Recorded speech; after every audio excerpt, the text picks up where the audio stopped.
Lucha de gigantes, convierte el aire en gas natural. Un duelo salvaje advierte. Hola, mi nombre es David y soy alcohólico no anónimo en abstinencia. Empezamos. Una de las cosas más frustrantes a las que tengo que hacer frente cuando se trata de hablar de mi enfermedad, de mi alcoholismo, es sentarme en la consulta de medicina general y en la consulta de salud mental frente al psiquiatra o a la psiquiatra que lleva en la consulta. Aviso desde ya que estas palabras, este episodio, pueden doler y pueden herir la sensibilidad y el orgullo propio de cierta parte de la salud mental en concreto, la pública y la privada. Pero en mi caso, y como la salud pública es la que tengo, entre otras cosas porque yo he elegido que así sea, estas palabras están basadas en mi propia experiencia personal, en mi experiencia como David, pero con unos hechos y unas conductas objetivas e irrefutables. Entre otras cosas porque hablo de sentimientos y percepción, de cómo me siento yo cada vez que acudo a mi centro de salud o en su caso a salud mental por derivación desde la atención primaria.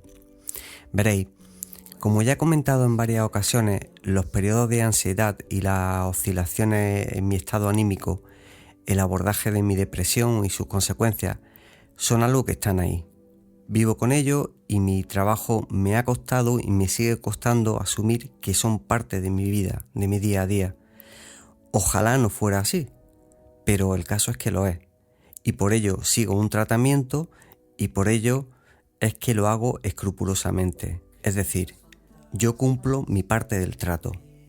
Bien, dicho esto, cada vez que uno de esos periodos de ansiedad y depresión grave llegan a mi vida de una forma en que necesito detenerme y sobre todo necesito detener mi actividad, incluida la laboral, para poder volver a la casilla de salida y poder mirar con perspectiva, cada vez que ello sucede, siento desde el primer momento que, salvo las personas que se encargan de ayudarme y llevar mi parte terapéutica relacionada con el consumo de alcohol, nadie comprende lo que supone una enfermedad como la depresión y la ansiedad, máxime cuando median otros factores como mi enfermedad latente, el alcohol.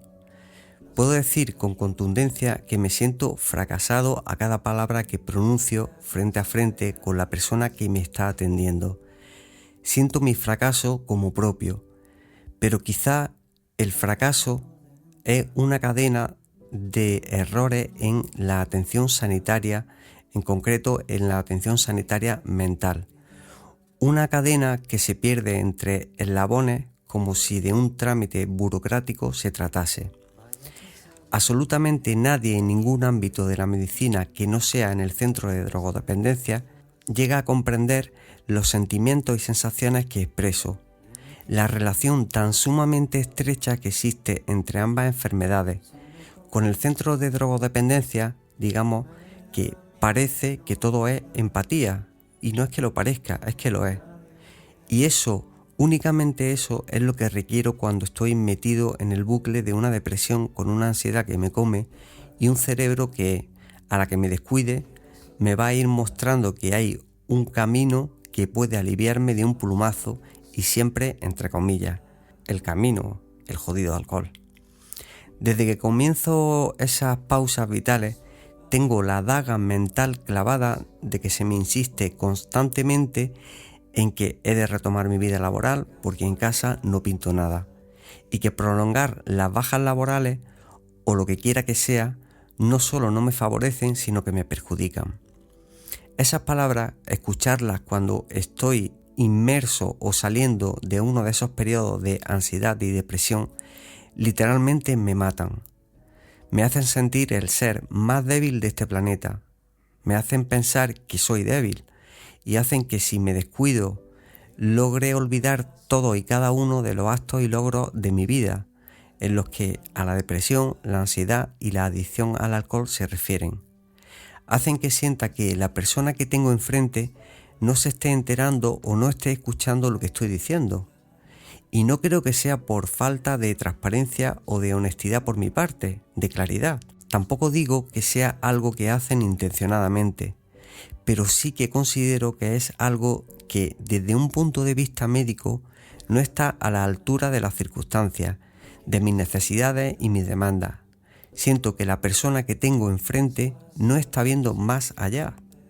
Y no lo está haciendo sencillamente porque no está teniendo en cuenta que si ya es difícil de por sí acarrear y lidiar con uno de estos procesos, sumar el tema y añadir que la adicción siguen ahí es un potencial peligro añadido como para estar continuamente apretando a una persona para que haga o deje de hacer ciertas cosas. Sobre todo teniendo en cuenta que yo mismo ya me presiono lo suficiente y me machaco lo suficiente como para abrir más frentes de presión. Esto es lo que me sucede a mí. Hablo desde mis sentimientos y mi experiencia. Sencillamente siento que hay una orquesta magníficamente afinada en cuanto al equipo que se encarga de mi adicción. Pero en cuanto entra en escena la atención primaria y lo que es peor, la persona de turno en salud mental, comienzan a hacer que esa misma orquesta desafine. Es decir, deja de estar todo en armonía, se rompe el compás. Y jamás he podido llegar a comprender cómo esos sectores de la sanidad pública no son capaces no ya de ser expertos en la materia, en adicción, sino dejarse por lo menos aconsejar por la parte de la orquesta que se encarga de mi adicción. Y esto es muy jodido, porque por un lado siento que estoy recibiendo unas pautas y unas recomendaciones desde el punto de vista de mi drogodependencia, pero por otro lado hay unos mensajes en ocasiones totalmente contradictorios por parte del resto de sectores que conforman ese ámbito de la salud en general y la salud mental en particular. Y mi consumo de alcohol, para bien o para mal, pese a quien pese, está tan ligado a mi estado de ánimo que es irrefutable que hay que tenerlos presentes, hay que tenerlos en cuenta y hay que hacerlo tanto o más que el riesgo en sí de consumir. ¿Y por qué sucede esto? Honestamente, no soy de las personas que piensan que la humanidad es mala y que quieren hacerme la vida imposible, para nada. Pero es que es aún peor que eso. Es que siento que no hay una comunicación ni unos protocolos entre lo uno y lo otro. Y esos protocolos, esa comunicación y esa implicación para con las adicciones, humildemente considero que deberían de existir. Como doctor o doctora general, como psiquiatra no especializado en adicciones, lo menos que puedes hacer cuando tienes delante a una persona con una adicción que te está hablando desde la entraña, desde el corazón sobre cómo se siente en un determinado momento respecto de la mezcla salud mental más adicción, lo menos que podrías hacer es adentrarte un mínimo en dicha enfermedad. Y si no, como mínimo empatizar, y si tampoco, como mínimo hacer una llamada a las personas que llevan años tratando mi adicción, porque entre otras cosas saben tanto o más de mi ansiedad, mi depresión y mi adicción que ellos mismos, y casi tanto o más que ellos mismos. Como digo, esto puede llegar a ser muy frustrante, mucho, a veces descorazonador. Aquí es donde entran en juego dos ejemplos muy clarificadores de un par de asuntos que rocé en episodios anteriores. El primero tiene que ver con los días en los que estuve ingresado en el psiquiátrico. Pongamos esto en su contexto, para ser justo y ser honesto. Yo tuve un ingreso cuando consumía, por urgencia, por ingesta de alcohol y ansiolíticos, uno de tantos y tantos de los que había tenido hasta esa fecha, pero con la diferencia en que en esa ocasión había pronunciado en mi desesperación, en mi desquicie mental con el alcohol, la palabra suicidio. Sí, consideraba que era imposible salir del bucle de ansiedad, tristeza y de tantas mierdas más, que decidí que el daño propio y el ajeno ya no compensaban seguir en este mundo. En este episodio me dio por decir a mis padres que me tiraría por la ventana o algo así. Estaba tan fuera de mí, tan lleno de alcohol literalmente, que dije todas las cosas que se me pasaron por la cabeza. Y resulta que mi madre y mi padre, en su natural desesperación y hartazgo de que aquellos episodios se repitiesen, comentaron en urgencia esas palabras mías. Es decir, comentaron que había dicho que iba a intentar suicidarme. Y claro, la persona o personas que estaban en aquella sala de urgencia tuvieron a bien ingresarme en aquel pabellón. Lo cierto es que, aunque estaba completamente fuera de mí, recuerdo que al escuchar la conversación sentí que me arrancaban todo el alcohol del cuerpo. Sentí la lucidez de quien sabe que van a tomar una decisión por su bien, entre comillas, y sentí que el mundo me soltaba de las manos para dejarme en otra que jamás hubiese imaginado.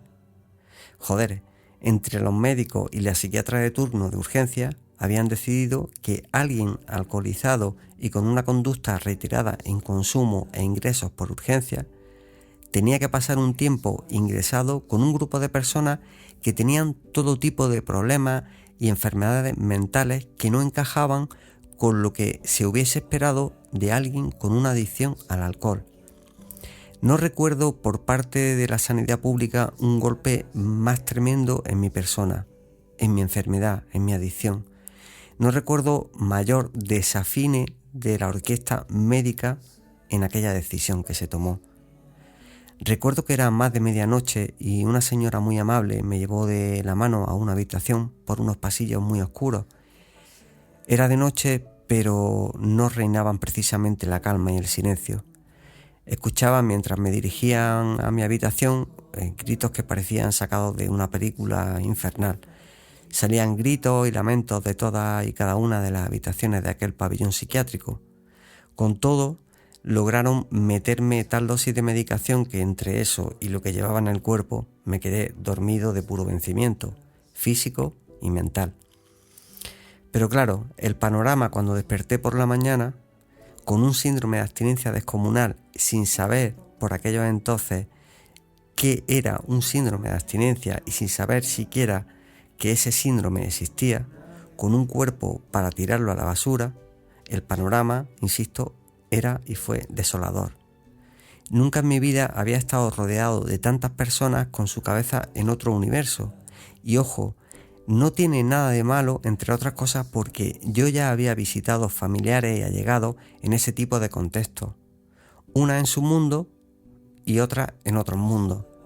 Pero lo que quiero trasladar es que, a pesar de mi paso por aquel pabellón y a pesar de que me lo tomo a día de hoy como una experiencia más, no puedo lograr asumir que en un equipo de salud se tomase la decisión de que la mejor o la única vía para quitarse de en medio un problema de adicción fuera encerrarme allí.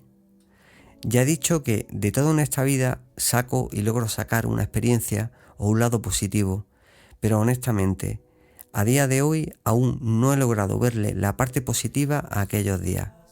Tampoco es que tenga un trauma, pero lo único que logro es comprender que falló un eslabón de la medicina, que no hubo nadie capaz de decir, oye, esto es un caso de adicción, y lo que no se puede hacer es ingresar a un adicto sin alternativa ni respuesta al problema principal, que es su adicción. No se puede meter a una persona en uno de esos pabellones, medicarlo a diestro y siniestro para que esté zombie y esperar a que, por parte de la autoridad mental competente, se tercie que ya es momento de que vuelva a la calle. Entre otras muchas cosas, porque quitando el susto del momento y de los días posteriores, desde aquel día seguí consumiendo y cada vez que me acordaba de aquel episodio en el psiquiátrico, a la rabia que tenía para conmigo y para con el mundo en general, sumaba la del dichoso pabellón y entraba en un bucle de consumo y de autodestrucción de los mayores que he tenido en mi vida. Y he aquí que años después, ya como alcohólico no activo, rehabilitado, como persona que había pasado por una consulta especializada en adicciones, en aquella asociación que comenté en uno de los episodios, me llegó el motivo de la fundación de aquella asociación. Y veréis por qué es muy curioso. El psiquiatra fundador de aquella asociación ya no estaba en activo, pero desde los años 80 observó con una gran capacidad de empatía y profesionalidad por su parte, que justo donde él trabajaba veía cómo a los adictos a la heroína, al alcohol y a otro tipo de sustancias se les ingresaba en el psiquiátrico. Pero claro, pasaban allí unos días y lo primero que hacían al dejarlos salir era consumir. Es decir, los que tenían una adicción al alcohol, tal como salían de la puerta del psiquiátrico, se iban a la puerta del bar que había enfrente. ¿Por qué? Pues sencillo, porque no tenían problemas mentales más que aquellos derivados de su adicción, o al menos no solo mentales. Lo que tenían era una adicción, de modo que este señor, con mayúsculas, lo que hacía era cogerlos literalmente y llevarlos a aquella asociación. Sencillamente porque se percató de que algo en la medicina no estaba funcionando. Se estaban ingresando por sistema a adictos y adictas en un pabellón psiquiátrico para quitarse de en medio un problema que nada tenía que ver con ese pabellón, entre otras cosas porque allí no los arreglaban, solo los apartaban por un tiempo. Y así fue que formó esa asociación. Y recuerdo que en una de esas sesiones, pasados los años, conmigo ya recuperado, comenté que a mí me había pasado lo mismo. Y recuerdo que me dije, ¿es posible que algo que sucedía en los años 70, 80, siguiera siendo igual en pleno año 2013 cuando yo tuve ese ingreso? Pues sí, lo era posible. Y a día de hoy, y en mi opinión, ese sigue siendo uno de los mayores problemas de la salud pública en cuanto a las adicciones se refiere. Fallan tantos eslabones que incluso cuando la persona está rehabilitada, cuando siente que está al límite de sus capacidades, que verbaliza que, aunque no quiera, siente que está a punto de tener una recaída, la respuesta sigue siendo la misma. Una orquesta desafinada y una gran parte de la sanidad errando en ese sentido. Y creo que es un problema social, pero también de salud pública y de política y protocolos concretos de salud en cuanto a adicción se refiere. Y fundamentalmente, y en mi caso, ese es el motivo por el que digo que me siento incomprendido cuando toca pasar por la consulta de atención primaria o por salud mental en mis periodos complicados emocionalmente. Mientras no tengamos una orquesta afinada, seguiremos dejando personas de lado como acordes que desentonan en una melodía. Si cuando yo estoy jodido y necesito ayuda, cuando soy anímicamente, permitirme la metáfora, un acorde menor desafinado, no logro que me ayuden a cantar ese acorde mayor, más feliz de la escala de acordes, será imposible que yo vuelva a entonar médicamente hablando. Y si le estás diciendo a un profesional o a una profesional que no te encuentras preparado o preparada para afrontar ciertos aspectos de tu día a día, de tu vida, que está agotado y que necesitas parar, si la presión que cada cual se añade, sumamos la de la sanidad, lo que estamos creando es la mezcla perfecta o una bomba de relojería que, salvo que tenga muy clara la idea y tenga un equipo de atención a tu adicción muy sólido y que te conozca de verdad, salvo que eso suceda, la posibilidad de que tengamos recaídas e incomprensiones es muy alta. Y de verdad, nada me gustaría más que llegar a hablar con una persona y que, dado que estás abriéndote en cuerpo y alma, que no tienes reparo en hablar de tu adicción y de 1000 cosas más, insisto, nada me gustaría más que sentirme respetado a falta de sentirme comprendido, porque o nos tomamos en serio todos y todas este problema de adicción y dejamos de verlo como un problema solo cuando estás consumiendo, o no va a haber forma humana de que nos metamos en la cabeza que tan importante es el no consumo como la prevención para que no se lleve a cabo ese tipo de consumo. Entre otras muchas cosas, porque ya os anuncio que aun a día de hoy no me he cruzado a ninguna persona con un problema de adicción al alcohol que no tenga en su trasfondo cualquier otro tipo de problema asociado. Se llamen trastornos de ansiedad, de depresión o como quieran que se llamen. Pero eso es una realidad, es la realidad que yo me he encontrado. Y si de verdad queremos acabar con cierto tipo de conductas adictivas, tendremos que prestar más atención a lo que hay detrás de ellas, a lo que hay detrás de cada persona. Es decir, tendremos que aprender a escuchar a la persona que se sienta en una silla de atención primaria o de salud mental y atender a todo aquello a lo que esté dispuesta a comentar, confesar o argumentar. Caso contrario, lo único que lograremos es que esa persona se sienta aún más incomprendida de la que ya se siente de por sí alguien con una adicción al alcohol. Así que, dicho lo cual, y con todo mi agradecimiento y mi respeto a todas y cada una de las personas que forman parte del sistema sanitario público, bienvenidos, bienvenida, un saludo y un fuerte abrazo quien quiera que sea esté escuchando. Os recuerdo que podéis contactar conmigo a través del correo electrónico alcoholismosinanonimato@gmail.com. Nos vemos en breve, a ser posible, libres de alcohol. Gracias, muchas gracias. Deja que pasemos sin miedo.